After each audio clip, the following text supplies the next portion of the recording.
कामायनी।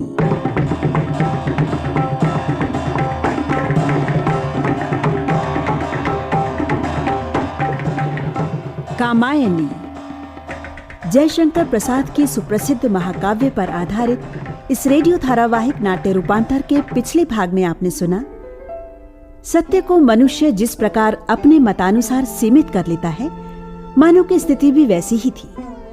वो अपने हर उठाए हुए कदम को उचित ही मानता। श्रद्धा एक मेमना पालती है और उसी के पालन पोषण में लगी रहती है। मनु को ये अप्रिय लगता है, कारण अपने आप को उपेक्षित पाता है।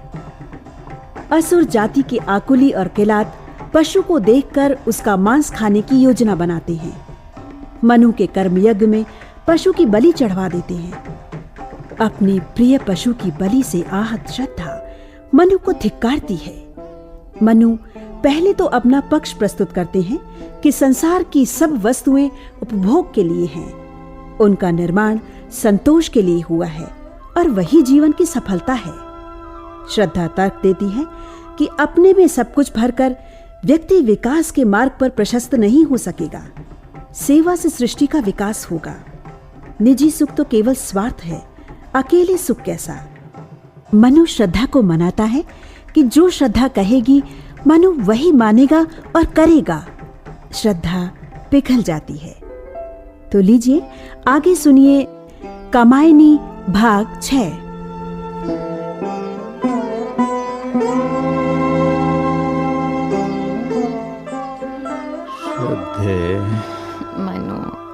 मनु हट ना करो, मेरी बातों पर विचार करो। जिससे मनुष्य केवल अपने आप को संतुष्ट अनुभव करे, वो सुख वास्तविक सुख नहीं है। मनु देखो, सुख वही कहलाता है जिसमें दूसरों की भी भागीदारी हो। श्रद्धे, इस निर्जन में तुम और किस दूसरे की बात कर रही हो? वही तो तुम्हें समझा रही हूं। इस निर्जन में क्या एक अकेले तुम्हें आनंद या प्रमोद की प्राप्ति होगी? हाँ? देखो, हमें कुछ ऐसा करना चाहिए जिससे दूसरों के हृदय का कमल खिल उठे। लेकिन इस एकांत में... भले ही एकांत है, चाहे वो तुम अकेले का ही एकांत क्यों ना हो, उस एकांत से ऐसे सुखद समीर की उत्पत्ति होनी चाहिए जिससे सृष्टि की सीमाओं में वृद्धि हो। श्रद्धे, मैं तुम्हारी बात का अर्थ नहीं समझा। तुम कहना क्या चाहती हो? मेरे कहने का इतना ही तात्पर्य है कि तुम संकुचित सीमाएं मत खींचो। मानवता की धारा को स्वच्छंद होकर बहने दो। हम अपना सुख दूसरों को भी बांटें। श्रद्धे, उपदेश तो तुम कर रही हो और मैं सुन भी रहा हूं। जो तुम कह रही हो अब वही सच होगा वो सच। लेकिन इससे भी बढ़कर एक और सच है। वो क्या? देखो, तनिक अपनी ओर देखो, अपने भीतर झांक कर देखो। बातें करते तुम्हारा हृदय उत्तेजित हो रहा है। मनु, तुम्हारे अधर सूखते जा रहे हैं। लो ये चषक पी लो। ना मनु, पियो। अब और 2 घूंट पी जाओ। पी लो और मन की ज्वाला को शांत करो। श्रद्धे, तुम जिस उहापोह में उलझी हो उससे तुम्हें मुक्ति मिलेगी। मनु, ये कैसा आग्रह है? ये और पियो। बस।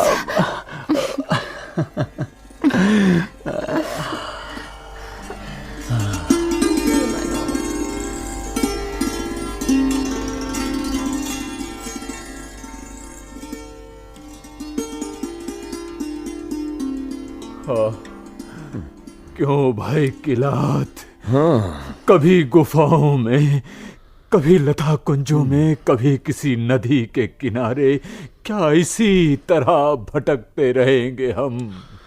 हाँ मित्र आकुली, आसुरी वृत्तियां लेकर तुम और क्या चाहते हो? हाँ?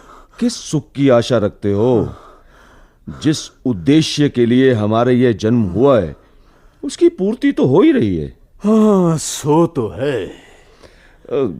तुम तो बहुत इधर उधर घूमते हो, कुछ उधर के समाचार तो सुनाओ। किधर के समाचारों की बात कर रहे हो? श्रद्धा और मनु का क्या हाल है? मैं उन्हीं के बारे में जानना चाहता हूं।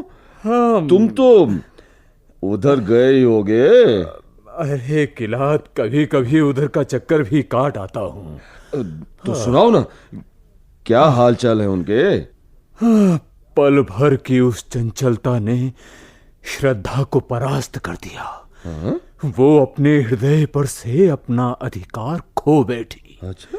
क्षणिक आवेश और दुर्बलता के वश में होकर श्रद्धा ने मनु के आगे आत्मसमर्पण तो कर दिया, लेकिन निराशा को छोड़ उसके हाथ कुछ भी ना लगा। क्यों? क्या हो गया? अरे वही जो होना था। मनु को पशुओं का शिकार खेलने के सिवा और कोई काम ही नहीं। उनके मुख में अब रक्त लग गया था। हिंसा में ही उन्हें सुख जान पड़ने लगा। हिंसा ही या कुछ और भी? हिंसा के अतिरिक्त उनका अधीर मन अपने प्रभुत्व की सीमाओं को भी बढ़ाना चाहता है। जो कुछ उन्हें मिल गया था, उसमें उन्हें कुछ नयापन नजर नहीं आता है। श्रद्धा के सरल विनोद से वो अब प्रसन्नता अनुभव नहीं करते। एक दिन मैंने देखा और सुना। क्या देखा, क्या सुना? जल्दी बताओ मित्र। देखा कि मनु अकेले बैठे हैं और कुछ इस तरह बुड़बुड़ा रहे हैं।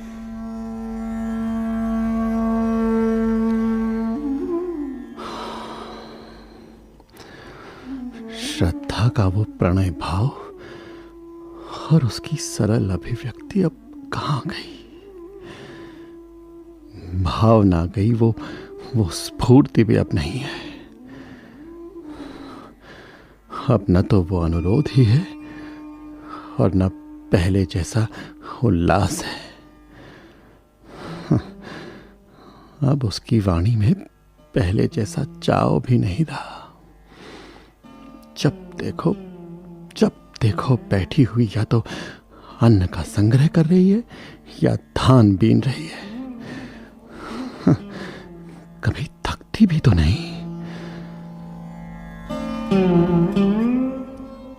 क्या तुमने भी श्रद्धा को इस दशा में देखा? हाँ, देखा है। या तो वो बीजों का संग्रह करती रहती है या तकली पर सूत काटती गीत गुनगुनाती रहती है। इसी से मनु को लगता होगा कि उनका अस्तित्व तो जैसे समाप्त ही हो गया। एक दिन मनु शिकार से थक कर लौटे थे। उनके सामने ही गुफा का द्वार था, लेकिन गुफा के भीतर श्रद्धा के पास जाने की उनकी इच्छा ही नहीं हुई। फिर मनु के पैर आगे ही नहीं बढ़े। उन्होंने अपना शिकार किया हुआ हरिण वहीं गुफा द्वार पर डाल दिया। धनुष बाण भी वहीं पटक दिया और स्वयं भी थके हारे धम से वहीं पसर गए। सभी शस्त्रास्त्र इधर उधर बिखर पड़े थे।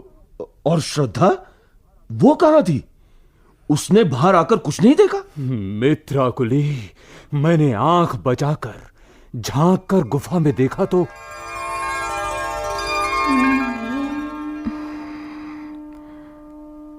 अरे,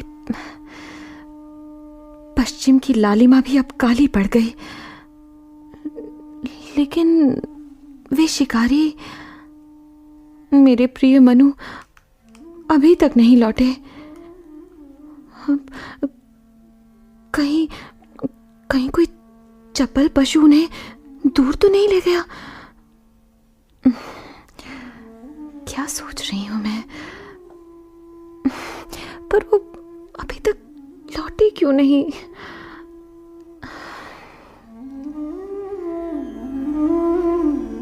मैंने देखा उसका मुख पीला पड़ा हुआ था, आंखों में आलस से भरा स्नेह झलक रहा था। अच्छा, वो कुछ दुबली भी थी।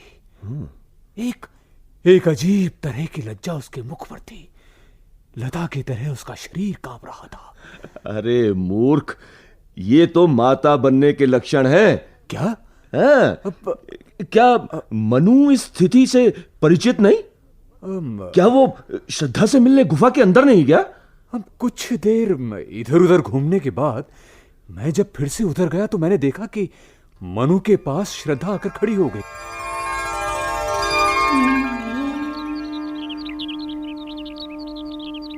क्या देख रहे हो? क्या देख रहे हो इस तरह मेरी ओर? कुछ बोलते क्यों नहीं? तुम दिन भर कहां भटकते रहे? क्या हिंसा तुम्हें इतनी प्रिय है जो देह गेह की सुधि भी बुला देती है? मैं अकेली यहां बैठी तुम्हारी राह देखती रही। तुम्हारी वो पग ध्वनि मुझे बार बार सुनाई पड़ती थी जब तुम किसी हरिण के पीछे दौड़ रहे होते थे। न दौड़ता फिरूं तो क्या करूं? पीलापन लिए दिन ढल गया और तुम सूर्य की तरह लाल मुख लिए शिकार के पीछे ही दौड़ते रहे। तुम्हें प्रकृति को देखकर भी घर की सुधि नहीं आई? तुमने देखा ही नहीं कि घोंसलों में पक्षी युगल अपने शिशुओं को कितना दुलार दे रहे हैं? कैसा घोंसला, कैसा शिशु, किसके प्रति दुलार? तुम्हें मेरा भी ध्यान नहीं आया? देखो, पक्षियों के घरों में कितना कोलाहल है। एक मैं ही अभागिनी हूं कि मेरा गुफा द्वार सूना है। तुमको यहाँ क्या कमी है जिसके लिए तुम अन्य द्वार पर भटकते फिरते हो? श्रद्धे, तुम्हें तो यहाँ कोई कमी नहीं है, पर मुझे अभाव स्पष्ट दिख रहा है। किस बात का अभाव खटकता है तुम्हें? मेरी स्वच्छंदता समाप्त हो गई है मनु। मैं अपने जीवन में अवरोध और शिथिलता देख रहा हूँ, और अब तुम में भी तो वो पहले जैसी प्यार की ललक नहीं रह गई है। जब भी देखता हूँ तुम तकली ही घुमाती रहती हो। इस तकली पर मैं वस्त्रों के लिए सूत काटती हूँ। किस लिए? क्या तुम्हारे तन ढकने के लिए मैं हरिण का कोमल चर्म नहीं लाता? और ये धान्य क्यों बिनती रहती हो? कभी मैंने पेट की भूख मिटाने के लिए शिकार करना तो बंद नहीं किया ना? अब इसमें हंसने जैसी तो कोई बात नहीं। और तुम्हारे मुख पर पीलापन कैसा छाया हुआ है? मनु, मुझे ये पशु हत्या का व्यापार अच्छा नहीं लगता। ये पशु पालने के लिए हैं, मारे जाने के लिए नहीं। इनके मांस से नहीं, अन्न से भूख मिटाओ। यदि हम पशु से कुछ अच्छे हैं तो हमें ऊपर उठना चाहिए। मैं सहज प्राप्त सुखों को छोड़ देने के लिए तैयार नहीं हूं मैं तैयार। मैं चाहता हूं कि तुम सदा मुझ में ही लीन रहो। अच्छा बताओ, ये वस्त्र किसके लिए बुना जा रहा है? मैंने एक स्वर्ग का निर्माण किया है। उधर चलो, आओ ना, चलकर मेरी छोटी सी कुटिया देखो। आओ ना मनु। ये देखो, ये मेरी छोटी सी कुटिया। ओ, तो ये है तुम्हारी कुटिया। चारों ओर फूलों का पराग बिखरा है। अच्छा, इतना ही नहीं, बेंत का बना झूला भी है। क्या मैं पूछ सकता हूं कि तुमने किसके सुख के लिए ये सब आयोजन किया है?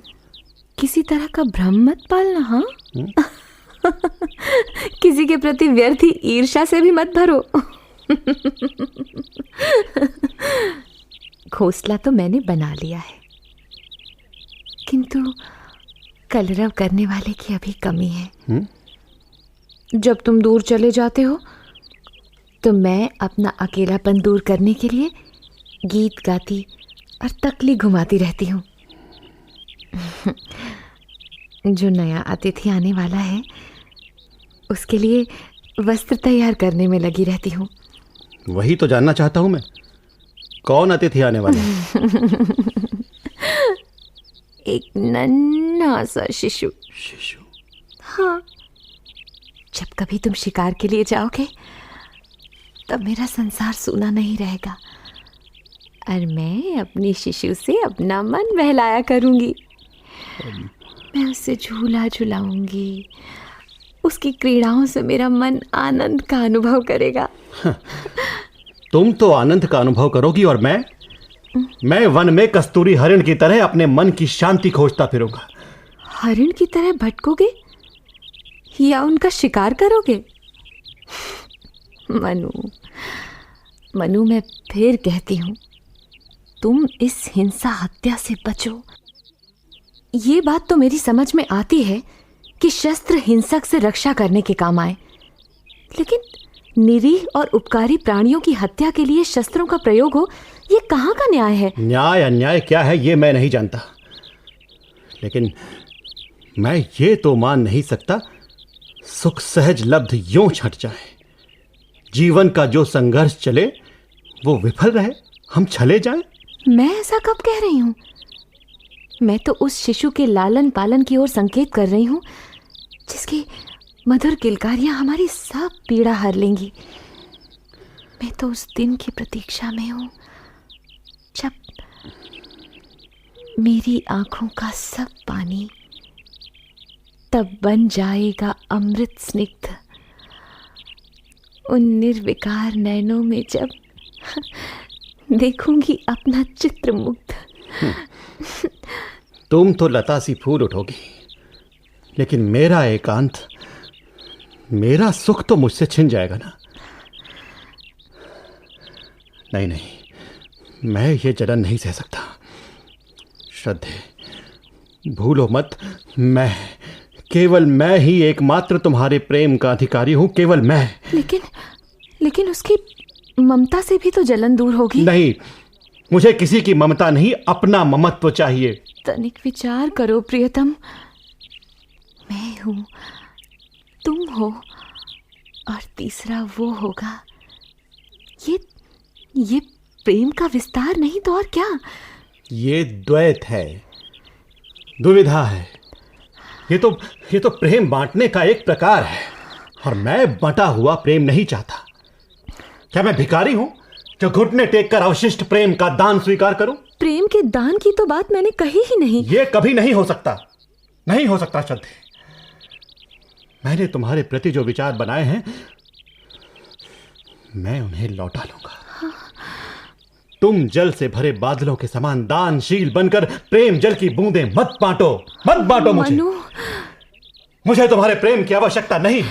मनु, वो शिशु तो हम दोनों के प्रेम का केंद्र होगा। मुझे बहलाने की चेष्टा मत करो। मैं जानता हूं कि तुम्हारा सारा प्रेम संतान को ही प्राप्त होगा। शायद कभी भूल कर मेरी ओर भी देख लो तुम, लेकिन ऐसी कृपा दीन जनों पर दिखाई जाती है और मैं दीन नहीं हूं। मनु, प्रेम को तुम कृपा, अनुग्रह कह रहे हो? सब समझता हूं मैं श्रद्धे, मैं सब समझता हूं।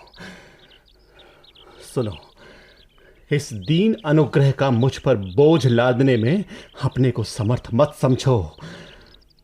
कह देता हूं, तुम्हारा ये प्रयास सर्वथा और सदैव व्यर्थ सिद्ध होगा। मैं तो एक सुख की स्थिति से तुम्हें परिचित करा रही हूं। बस, मेरे सुख की चिंता मत करो। तुम अपने सुख से सुखी रहो, मैं स्वतंत्र रहकर दुख भोगता रहूं, मेरे लिए यही उचित है। मैं अब सब कुछ भुलाकर केवल एक इसी मंत्र का जाप करता रहूंगा। मन की परवशता महादुख है, मन की परवशता महादुख है, मन की परवशता महादुख है। मनु, ये सब किस लिए? अपने मन के संतोष के लिए। लो चला आज मैं छोड़ यहीं, संचित संवेदन भार पुंज मुझको कांटे ही मिले, मैं उन्हीं में अपने आप को धन्य समझूंगा। मुझको कांटे ही मिले, हो सफल तुम्हें ही कुसुम कुंज। मनु, हो सफल तुम्हें ही कुसुम कुंज। मनु, हो सफल तुम्हें। छोड़ के मत जाओ, रुक जाओ, ओ निर्मोही रुक जाओ, रुक जाओ, मुझे छोड़कर मत जाओ मनु, मनु, रुक जाओ।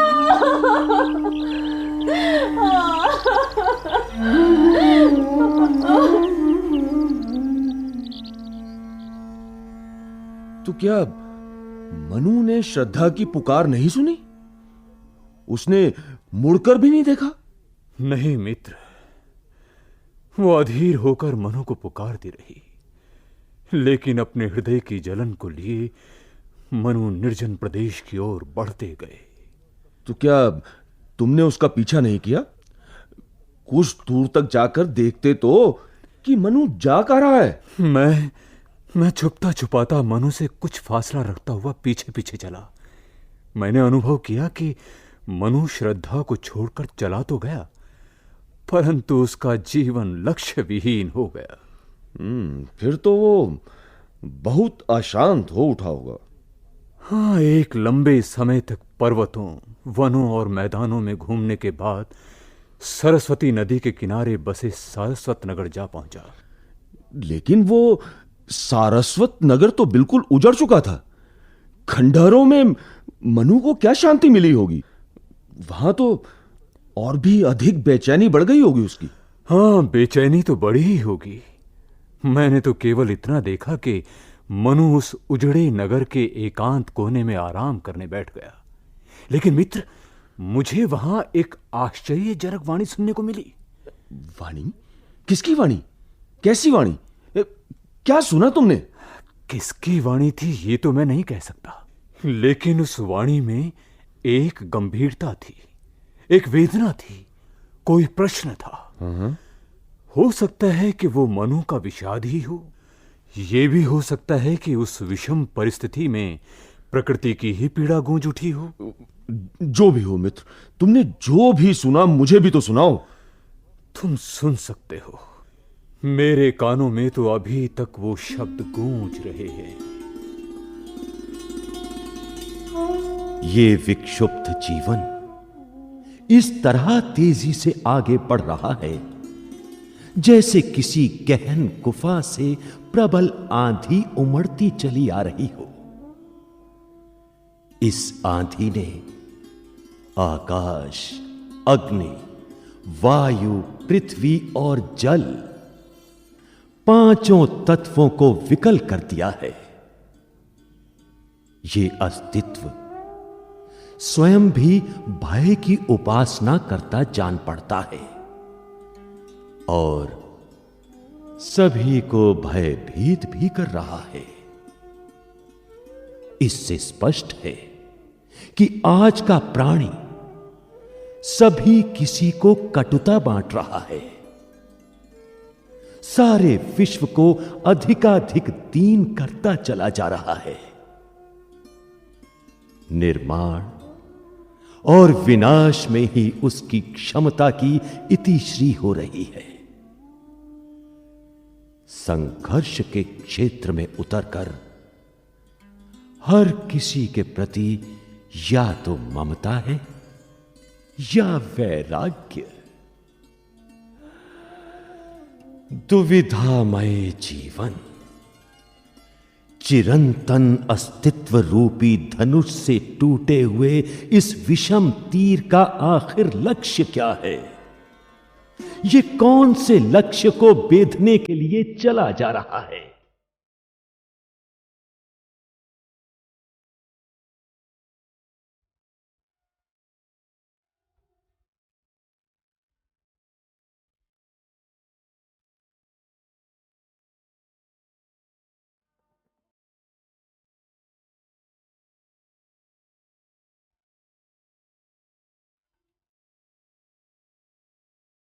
कामायनी। अभी आप जयशंकर प्रसाद के सुप्रसिद्ध महाकाव्य कामायनी पर आधारित इस रेडियो धारावाहिक का छठा भाग सुन रहे थे। रूपांतरकार और निर्देशक थे विश्व प्रकाश दीक्षित बटुक। प्रस्तुतकर्ता नवीन, संगीतकार रास बिहारी दत्ता, ध्वनि अंकन KN जोशी, निर्माण प्रबंध प्रियंका। भाग लेने वाले कलाकार थे योगेंद्र टिक्कू, केदारनाथ, अनिल मग्गू, अश्वनी वालिया और प्रतिभा शर्मा।